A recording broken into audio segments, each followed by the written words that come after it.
I bought a six-pack in the Lowell package store. Walked down here and got arrested right in front of the soap-washed windows. And I had a half an ounce of marijuana in my pocket. And he arrested me for possession. And that's where it started from. You know, he seen me in a red hooded sweatshirt from across the 2 streets. And I was the one.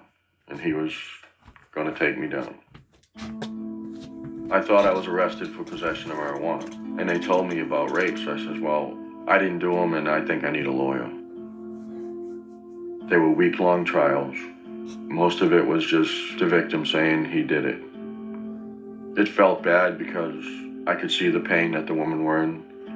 And I know I didn't do it, and they were saying I did. I had never seen these women before. My lawyer was the worst lawyer on the planet. The only time I saw him was at court. He never visited the scene of the crime. He was horrifying. I wanted to get rid of him, but I didn't know how to. You know, I'd never been to court. I was in shock because I got found guilty. You know, and then he sentenced me to all that time, and I didn't know what to expect in prison. You know, I expected be beaten, be raped. I expected to die in prison. This is pertaining to people getting falsely accused and the system basically failing them because they was at the wrong place at the wrong time with the wrong people, and they was guilty by association. And rather than make things complicated, you do a plea out deal, you go to jail, but then you have to live with your record the rest of your life. Some of them has had to do extensive time, simply because of a corrupt system, a corrupt, broken system that either the judges or the prosecuting attorneys or the lawyers isn't willing to straighten out, that has now defied the actual law of justice to the point of having 3 million, almost 3 million people incarcerated in jail. And God only knows at the people that's been thrown in jail that was just like this individual towards being at the wrong place at the wrong time. Let's listen to some more of this, because I feel like, to my viewers, you'll find it interesting in how broken that the system truly is. I met Dennis at the treatment center in Bridgewater. He was committed there after he was found sexually dangerous. Everybody there is doing therapy. It's not your, I guess, your typical prison environment. Usually in the beginning of treatment, the men will come in claiming they're innocent, but over time they work through that denial. I became one of the prizes in the treatment center. If you could get Dennis to admit to his crimes, you were accomplishing something. I used to tell the therapist, I said, listen, I didn't do the crimes. I know it's your job to get me to admit to it. It'll never happen. I'll do what therapy I can do, but it'll be nothing on the crimes. I was a pretty angry person in prison. I would go to work in the mornings, and the guys would say, oh, who pissed them off? And I tell them, you do 18 or 19 years in prison when you're innocent, and see if you don't have a lot of bad days. See if it don't wind up putting a monkey on your back towards praying for fire, hell, and brimstone to come out of the heavens to bring retribution down upon to a society of people that has allowed for this to escalate and to grow even worse and worse and worse. Knowing that they basically hung you out to dry, knowing that if it weren't for you, certain accomplishments pertaining to the superpowers never would have got accomplished to begin with. Once more, not putting any type of gratitude upon my life, but giving all the praises to God the Father, the Son, and the Holy Ghost. Let's listen to some more of this, please. whether it be an anger management or a stress management class. I think having those therapeutic outlets really helped both maintain him and also continue his drive.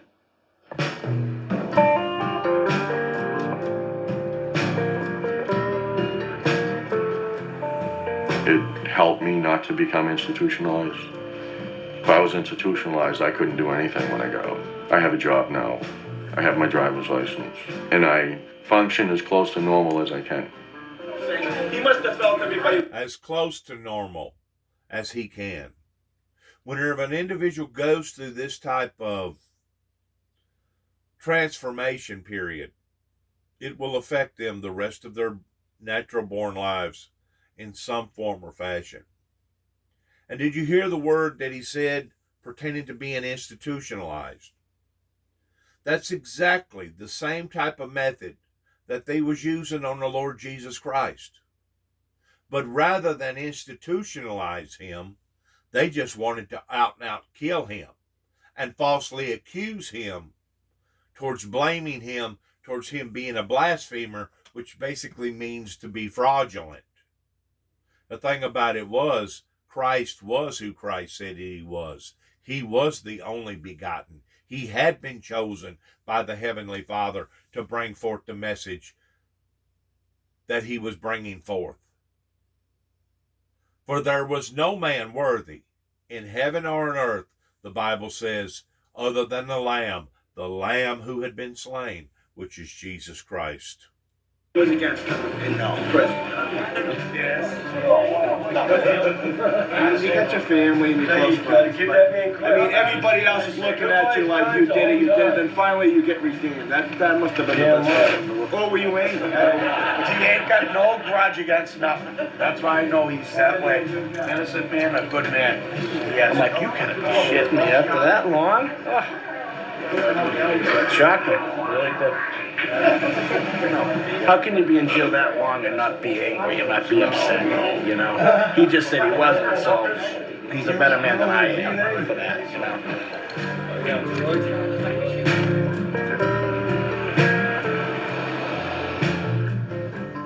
My name's Jeffrey Scott Hornoff, and I'm a police officer. I was convicted of first-degree murder and sentenced to life in prison. Every step of the judicial system failed me and my family. And if not for the guilt and remorse of the true killer, I'd still be in prison. She died, I killed her. This guy Scott Hornoff was in jail. That was enough, you know.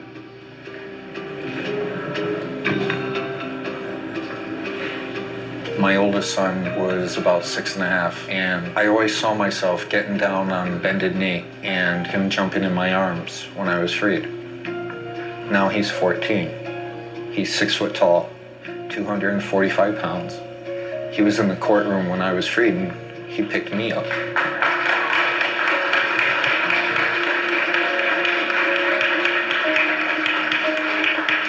It's free.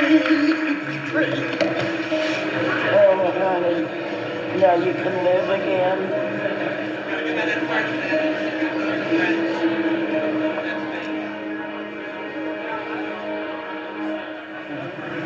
I doubt if even Shakespeare could find the words to express adequately how I'm feeling right now. I thank God, and I thank my family and my friends, both old and new, for supporting me and fighting for me and never giving up on me, even in the darkest times when I thought of giving up myself.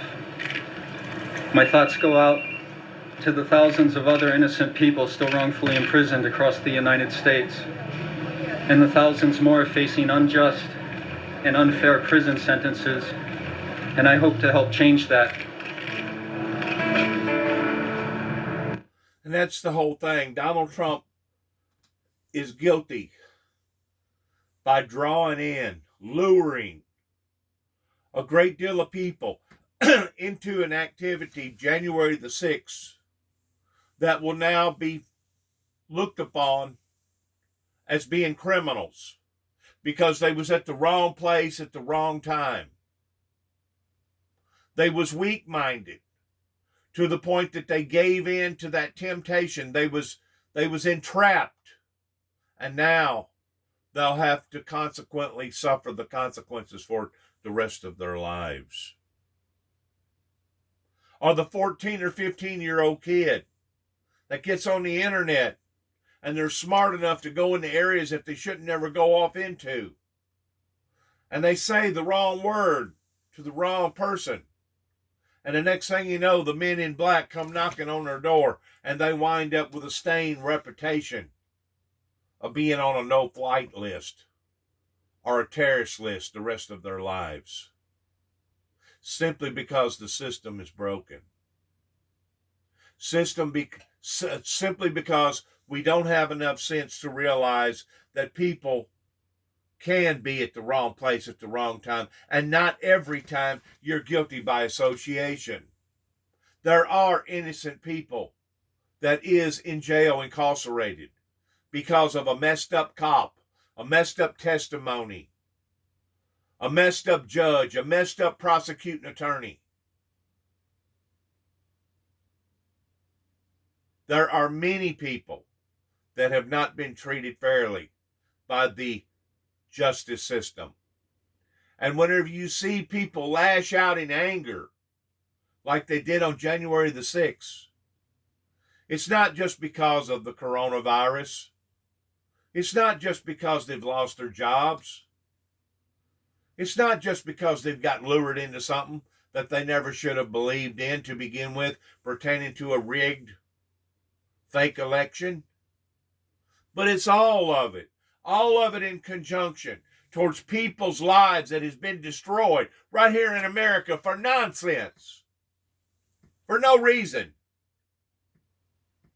And you wonder how come we got almost 3 million people incarcerated in jails. You wonder how come America has one of the highest percentages towards incarceration than any other country in the world, based upon our population status.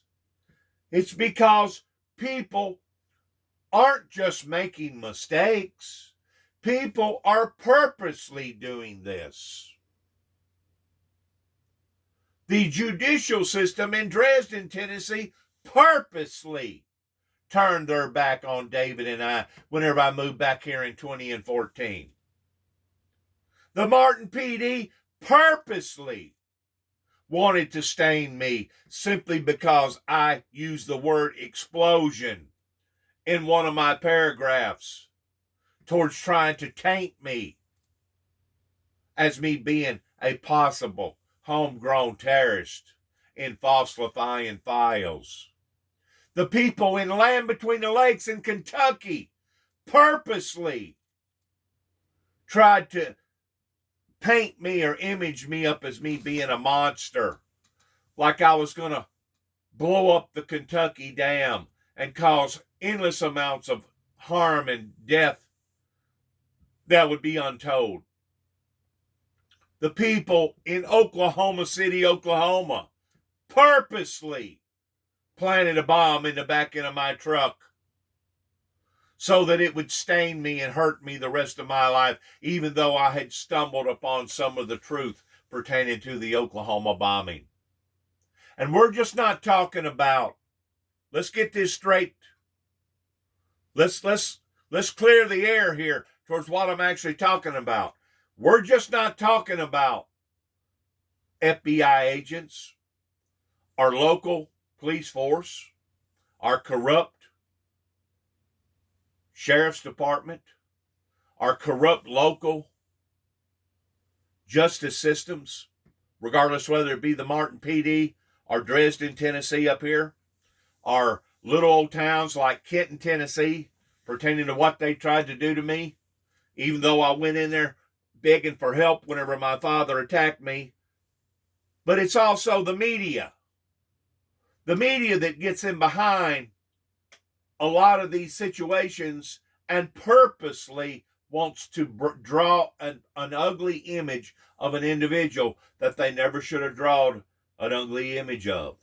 There's no doubt that Timothy McVeigh and Nichols that killed 167 people that day should pay to the fullest extent of the law, and as far as I know, Timothy McVeigh did, because they put him to death. They put him to death because of what he done. But whenever you have Channel 9 News, Channel 13 News, Channel Local News that puts out images of an individual like they themselves are some sort of terrorist, and then they take a bogus charge and turn it all around in making it look like that it was some sort of a federal crime, like they did up here in Land Between the Lakes, that wound up costing me almost a year in jail over 2 non-threatening telephone calls. You're dealing with people that is illegitimate. You're dealing with a system that is illegitimate. Just like the Kentucky New Era, the newspaper agency out of Hopkinsville, Kentucky, that put me on the front page on a 6-column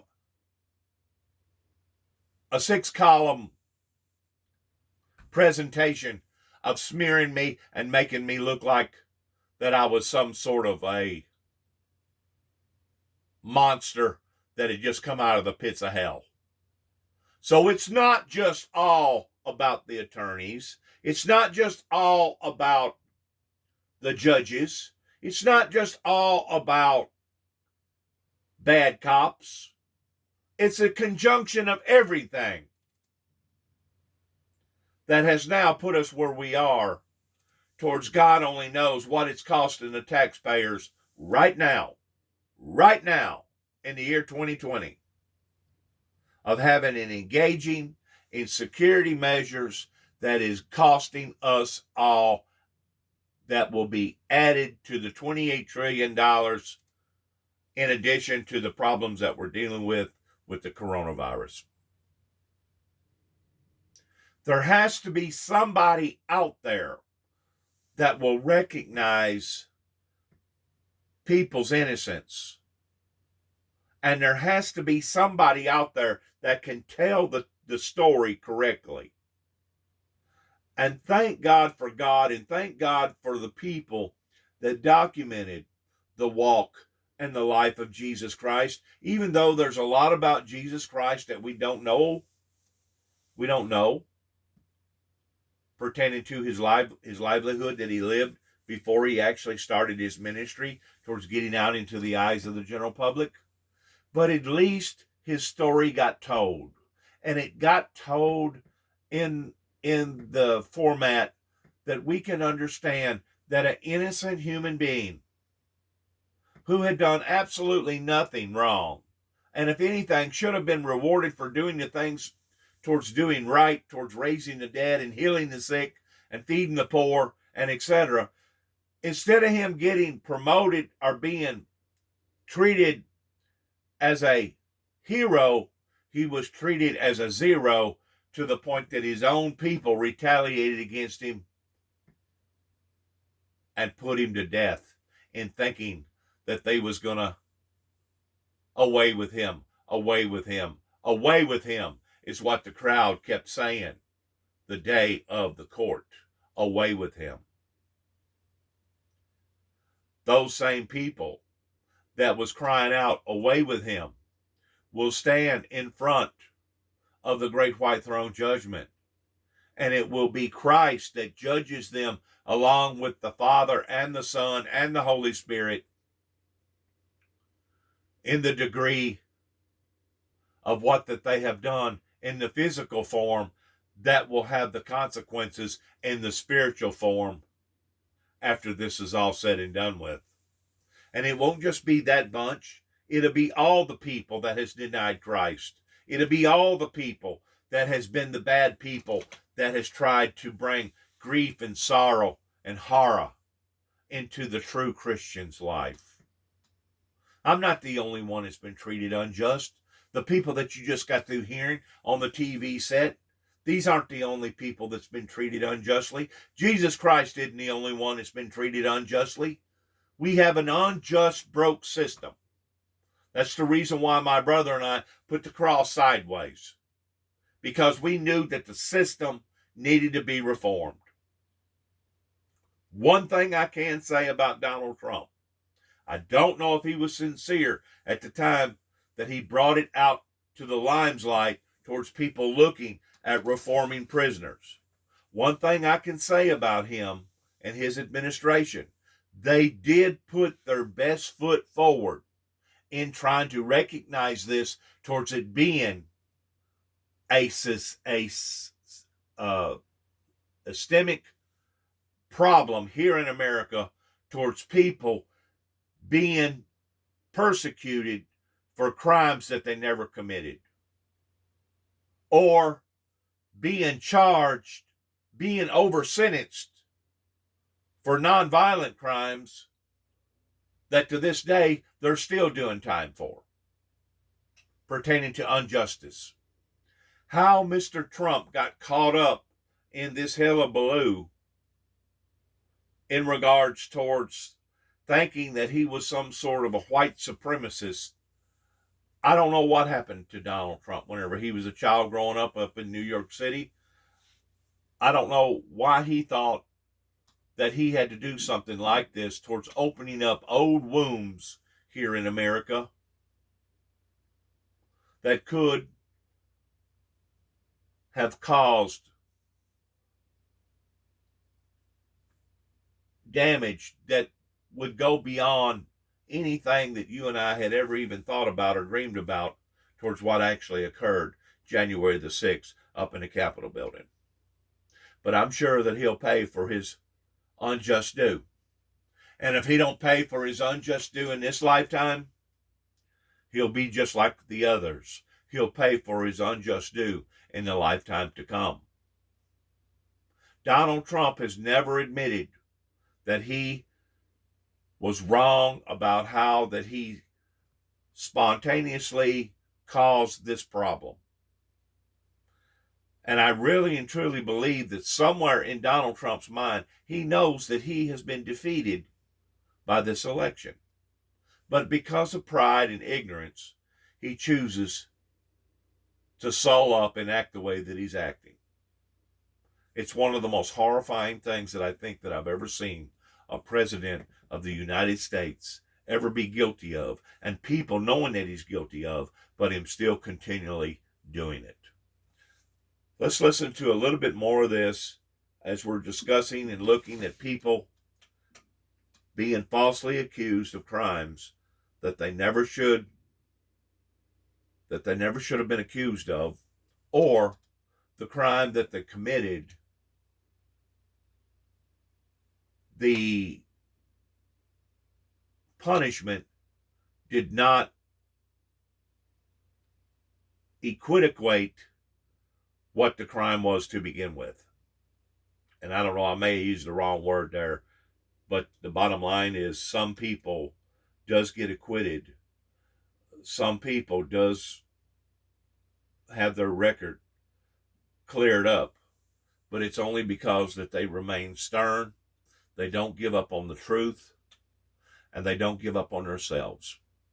And if there's any type of advice that I can give anybody today, male or female, American or not American, that if you've got caught up in a whirlwind, if you've got caught up in something that you know that it was simply because you was guilty by association because of all these different factors that was falling against you, do not give up on yourself. Do not give up on your testimony. Do not give up on the truth. Do not give up on true justice that one day that will fall upon to society. And if it don't fall upon to society in this lifetime, I promise you it will fall upon to society in a lifetime to come. Don't give up. Hold dear to that in which what you know that you had been framed or set up. You was at the wrong place at the wrong time. You're doing time for a crime that you never committed, or you're doing time for a crime that exceeds anything that you should have been punished in that type of way. I'm not saying that there's not guilty people that deserve getting the punishment that they've gotten, just like Timothy McVeigh and Nichols. They deserve to got the punishment that they got in creating a bomb that blowed up the Oklahoma Memorial Building that day in 1995.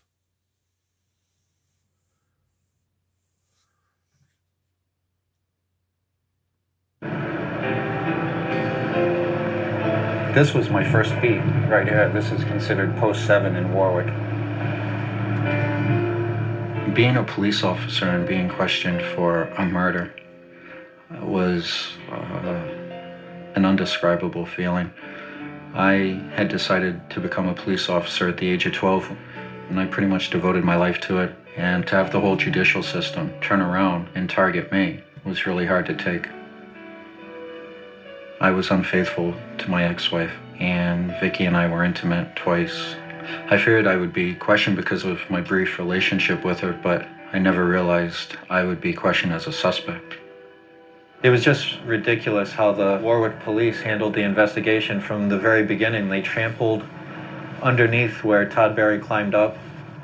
They walked all over there where they could have gotten some footprints, and there were scuff marks going up, and they didn't do anything with those. There was no apology from the judge, the prosecutor, the attorney general. Actually, I think they were upset at me for being innocent. This is the Warwick Police Department. It's where I was welcomed into detectives and then questioned about Vicky's murder. I don't think you've ever enjoyed the presumption of innocence. The only thing that you did wrong was have this affair with the girl, and suddenly the spotlight's on you. There is still the idea that if you've been arrested, you did something. Here, he must have done something really bad because he's a policeman and the police arrested him, okay? And that was something you were never, ever going to get over. Did you ever go down and get your badge and ID after you got reinstated? That's part of tomorrow's discussion. And so what my attorney's saying is, okay, fine. You tell us what 10 years of back pay and 6.5 years of wrongful imprisonment and the loss of Scott's home and the loss of his mom's home and everything that goes along with it is worth. So they haven't come up with a figure, and it appears that they have no intention of doing so. We'll see. Sounds to me like about a $2 million settlement. He'll just kind of be slumped over and he'll just say, I never thought I'd say this, but in a lot of ways it was easier in prison. And that is heartbreaking. This was my city, and a lot of times I feel like a foreigner. I feel out of place, but it's like, God, I miss those days, and I miss, being a part of that. And even though I've been ordered reinstated, I haven't been back to work yet. I purchased quite a few books and read books on drawing while I was in there. It was one of the things I did to pass time. It represented very well the distance between me and my son Jacob. He was born 3 months after I went to prison. My hand tossing the ball to him, and then with him. And see, this is invaluable time. You can give somebody a substantial lawsuit reward for being falsely incriminated.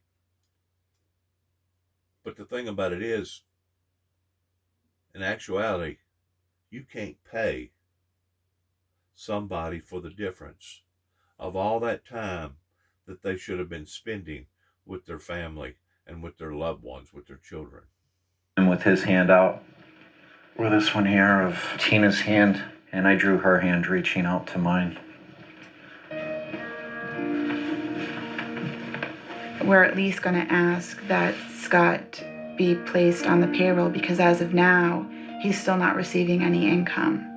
So we've been relying solely on my income, and his mom has been wonderful in giving him some pocket change, and my parents have been letting us stretch out the rent. If we took a right down here, it would take us down to high security, where I was for the last year. Department of Corrections. Imagine that. Just welcome to the inner sanctum, Tina. Wow. I've worked with thousands of offenders, and I know it's not so easy to get on with your life. I could see it in Scott. This was a guy that never belonged here in the first place, and I felt some obligation to try to help him out, and that's when the friendship took root. I do think that in the months since I've known you, the stare has faded. This place, does change people. Well, you were our test case, because the question had always been, when somebody has difficulty adjusting to life after prison, is it because of the problems that they had before they came to prison, or is it the experience of imprisonment itself? And your case suggests that the experience itself takes a toll. That's sobering. Innocent or guilty, people are people, and I've definitely learned a lot from being on that side. I was told in the facility I was at for 5.5 years, their job was to break everybody, to break their spirit. It wasn't rehabilitation. There weren't really any opportunities for people to turn themselves around or to prepare themselves for reintegration. Hi, Jacob. Are you going to Zachary's game? Well, maybe I can pick you up before the game and we can go get a burger or something. All right, buddy, I love you. Bye. I know when I was in prison, I said I'd give my right arm just to spend, a couple hours with them without them being forced to go through metal detectors and razor wire fences. I really miss my mom. I miss the woman that she was, and this really did a number on her more than anybody. I have an edge to me, but what this has done to her, it breaks my heart. He has to reconcile the police officer, the ex-husband, the dad, the son, the brother, the wrongfully convicted person, the incarcerated person, the exoneree, all into one, and then figure out where he can move from here and who he wants to be from here. Because just like he said, in most cases, in most jails, it's not a reforming. It's not a reforming. It's sticking you in there towards the punishment. And whenever you get out and you spend a year, 2 years, 5 years, 10 years, 20 years,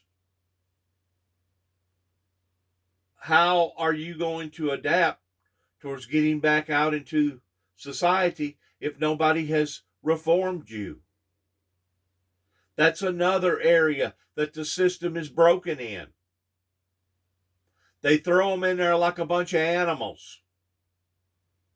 And some of the people that's in there are not guilty of the charge that they've been charged with.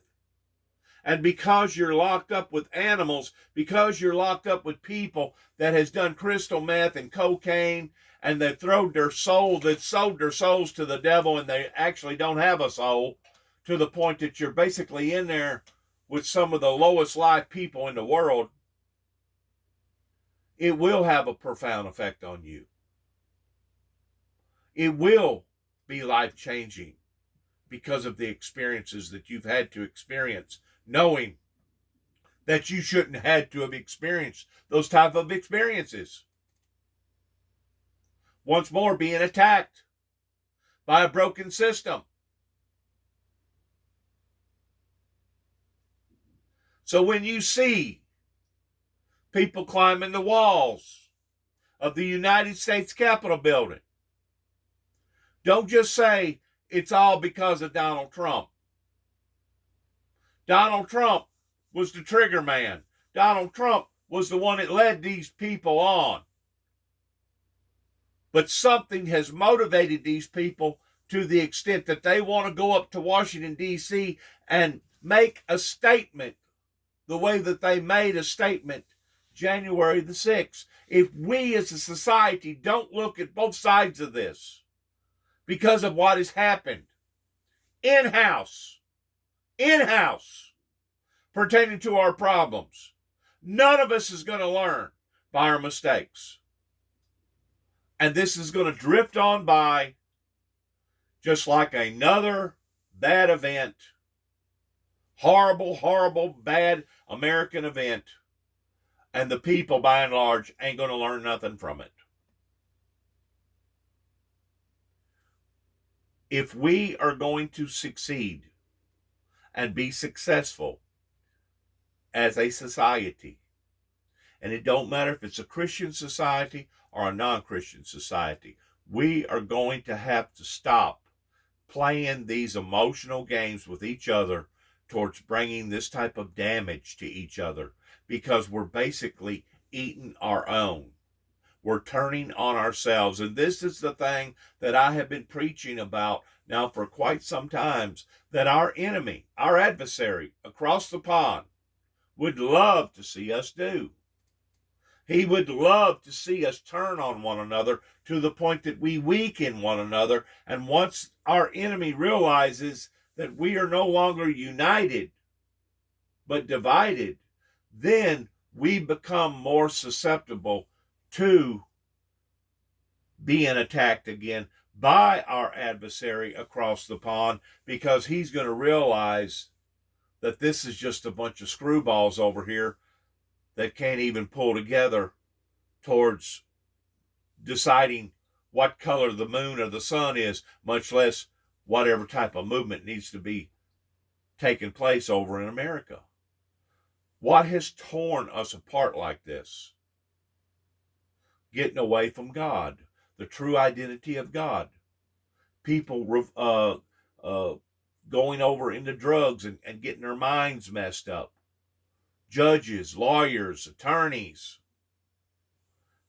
bad media, all of it combined. It's a recipe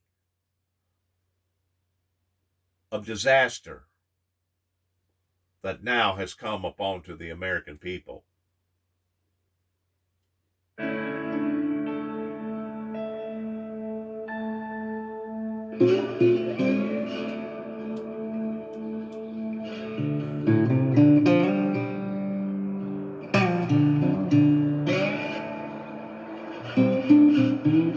This is another program here.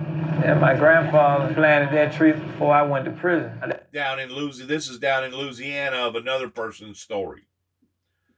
Okay, we've heard now 3 different stories. This will be the last story that I include into this particular segment to my viewers to hear. That tree was just a little. This is a black man down in Louisiana. Let's hear what his testimony is. Stick, that he put in the ground. Look at it now. It is 22 years later.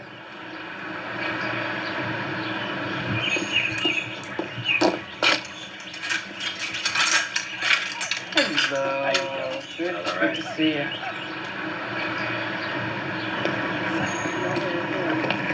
See all of this street here, all this whole neighborhood and changed now.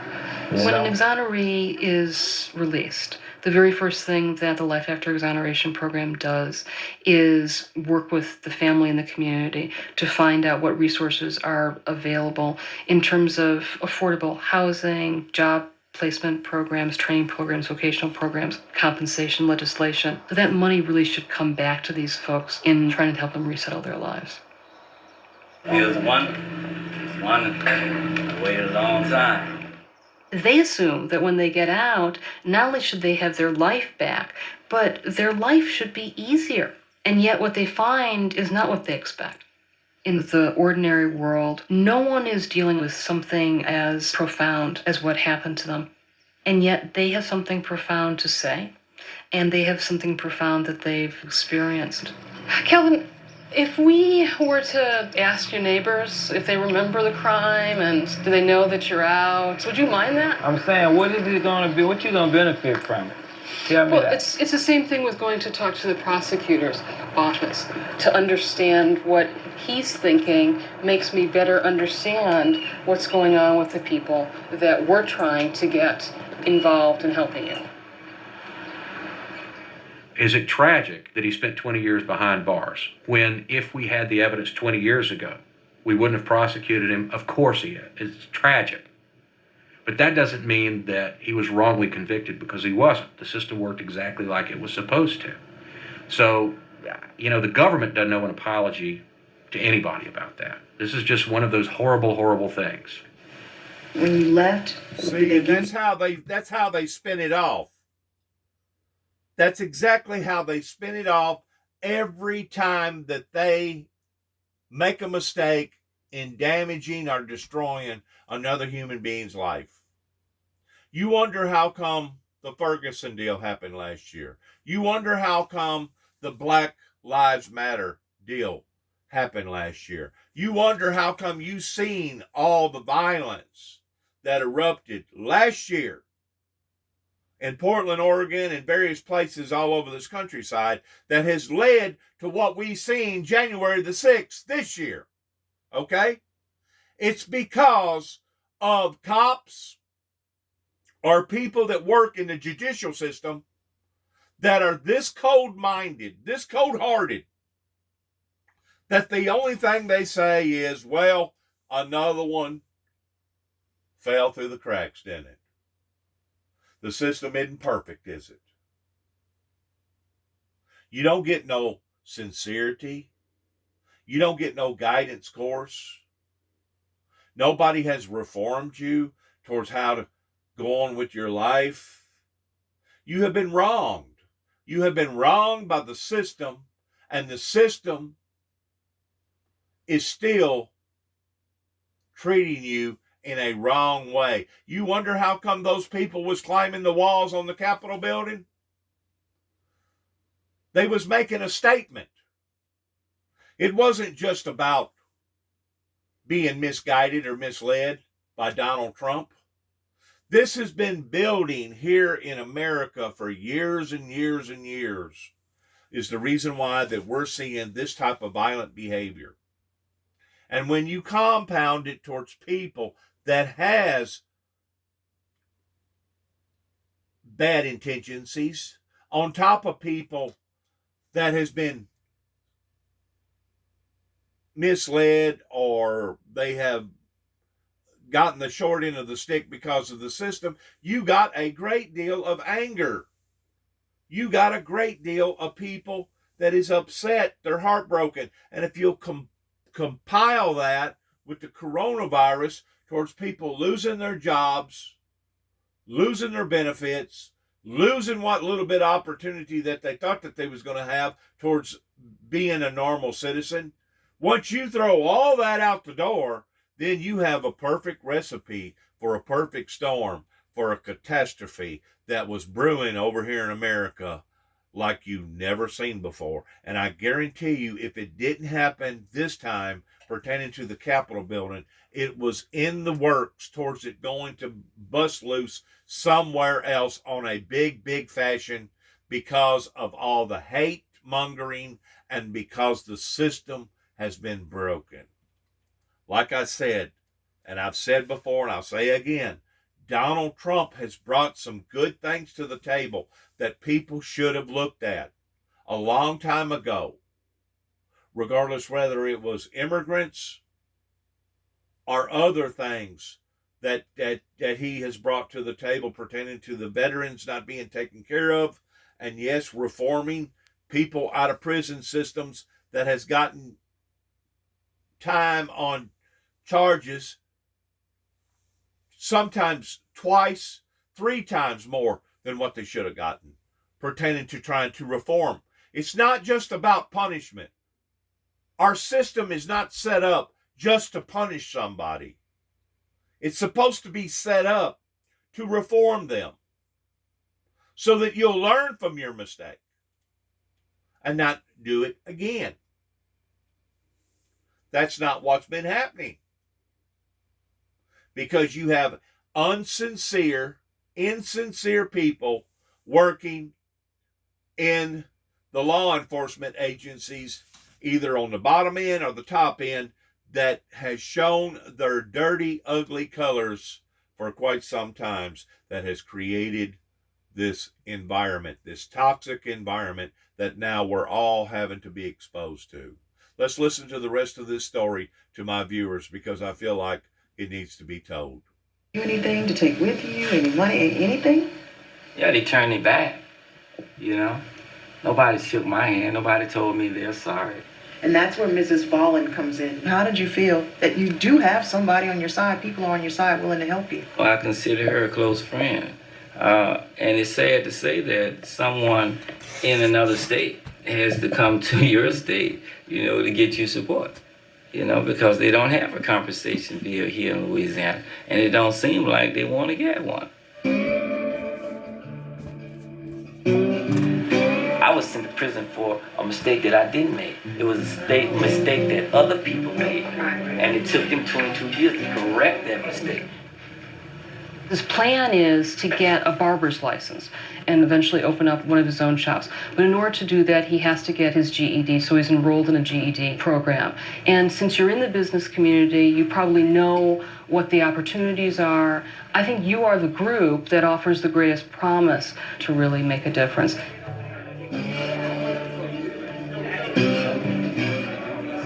I want what everybody else wants. I want the right to be free. I want the right to live free. I want the right to be able to support a family. I want my own home. You know, I want my own car. I want, you know, the things that where I can live. I want to be financially secure. Mr. Willis? I'm not just trying to get compensation for me. I'm trying to get compensation for the guys that come out before me, for the guys that's going to come out after me. You see, this is my reason. Okay. You know, I could easily just come out and say I'm free. Right. You know, and not do anything. Right. Okay. And what it is that we can do here in the city of Shreveport to come on board to assist Kevin. And you can't do it without a willingness for the community to accept you back in a meaningful way. And anyone out there, they need to do what if they would like to participate? They need to join tonight at the Temple of Vision, and I hope to see as many of you listening right now as possible in about 5 minutes. Going on after being gone for 22 years and coming home and staying with my grandmother. I'm 45 years old. You know, we know after 22 years that you've been locked up in Angola a long time. Could you tell us, are you angry? I mean, you know, would you be angry? Yeah. You know, I said anger stagnates a person's growth. I can't allow myself to be angry. He said, well, do you plan to find employment? I said, yeah. Do you have any suggestions?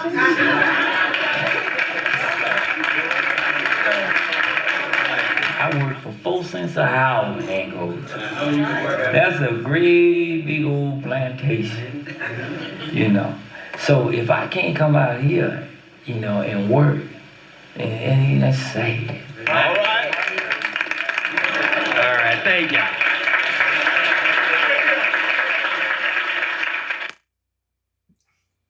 In ending, 2 days ago, I was in Walmart line in Martin, Tennessee, and I noticed a person in front of me, in front of the person that was in front of me, that I knowed who they was because I identified the features, which was Mr. Don Capps. Mr. Don Capps started out in Sharon, Tennessee, towards being a PE teacher.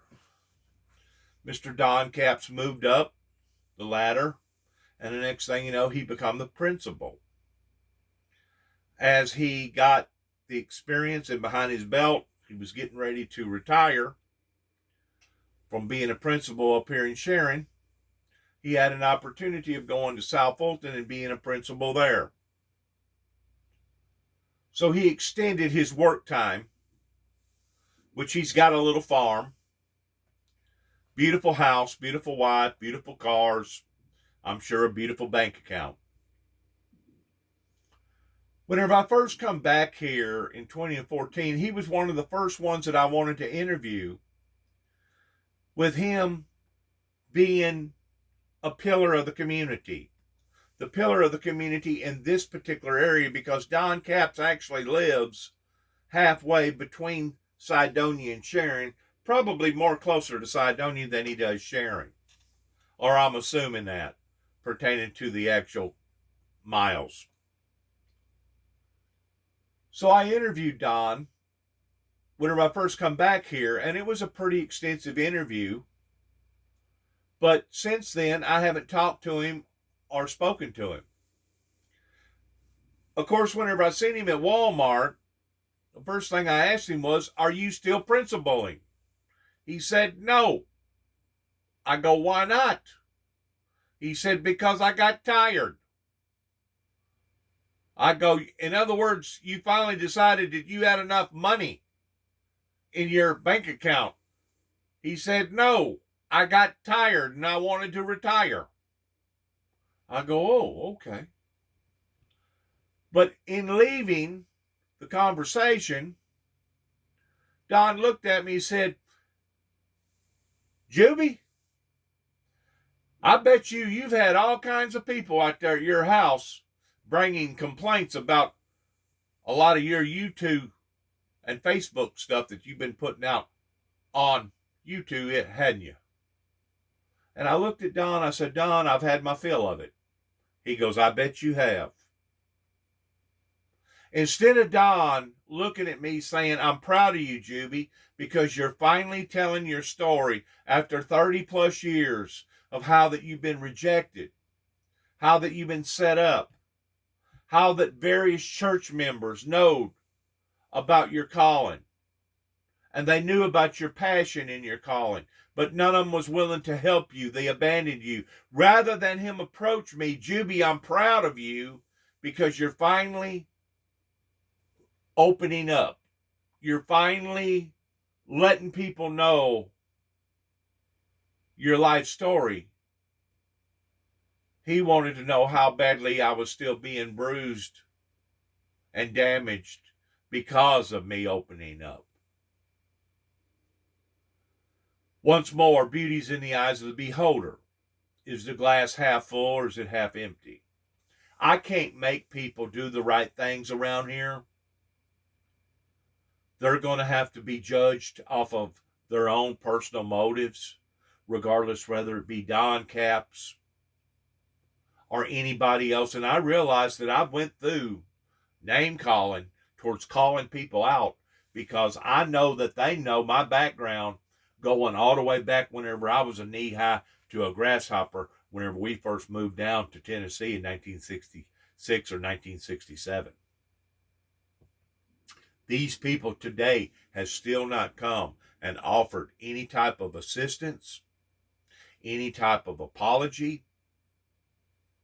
These people have done nothing but created this stigma in their own minds and in their own hearts that has caused the younger generation to lash out the way that they did whenever I first come back here, 2014, 2015, 16, and 17, until after my brother died, and now it's finally leveled off a little bit. Not completely, but it's more acceptable now.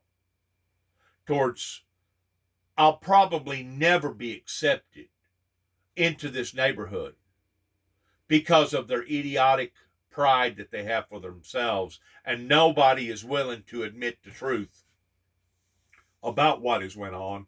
I'll probably never fit into this neighborhood, but as far as me obtaining the materials are being confiscated for all this downtime that society has brought up onto the ministry, the only one that's going to be able to do that is going to be God. God is going to be the one that's going to justify these type of actions ultimately in heaven. And I've grown to learn that and accept that. Because it's not about me, it's about Him, and it's about the teachings that He gave us so that we can demonstrate that same love.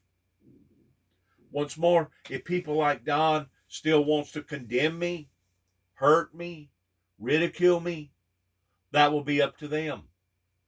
It doesn't matter if you're a $1 million farmer or a multi-million-dollar farmer. We know who the pillars of society around here are, And I guarantee you God knows. They know who the fake, bogus preachers and teachers are, and they know who the corrupt judges and the bad cops are. So at this state in the Windmill Ministries missions of the livelihood of the ministry, the only thing that I can do is pray for my enemies and be somber, and hopefully all these bad occurrences that continues to happen to society, eventually there will be a remnant of people that will grow out of that to the point of seeing a major movement, a revival, an awakening that will turn the people around. Because as far as I'm concerned, they have been bamboozled, they have been deceived, they're under some sort of a spell of ignorance to the point that they wanted to be confounded. They wanted to be blinded. They wanted to be deceived, even at the expense of $28 trillion and having almost 3 million people incarcerated in our American jails. Eventually, something's going to have to give one day, and I know that. And if it don't do it in this lifetime, I promise you it will do it in the lifetime to come. Because justice always comes through. True justice. The trueness of God, the love of God, always exceeds over the bad things. Light always dominates over darkness. Have I went through a trial? You daggum right I have. Has it been a rough road to hoe? You daggum right it has. But apparently God must have thought that I was available to be able to handle it, or he never would have kept me alive and kept me to the point that I come through on the other side. Just like some of the other people's testimonies that went through what they went through and come out on the other side. And just like there's people today that I know that they have been falsely accused of various things that will come out on the other side. The good will dominate the ugly or the bad. We just have to be steadfast in believing what we believe. Once more, we want to thank you for listening to us, coming from the Windmill Ministries here at 291 Thompson Road. We pray for our enemies. We pray for those who despitefully use us and misuse us and take advantage of us. We don't love what you've done, but we still love you. And the reason why we love you is because Christ first loved us. And we at one time was blinded. We at one time was deceived. We at one time was misled, the same as you. And God gave us a chance, and a second chance, and a third chance, and some of us multiple chances. Good luck to all of us, and shalom.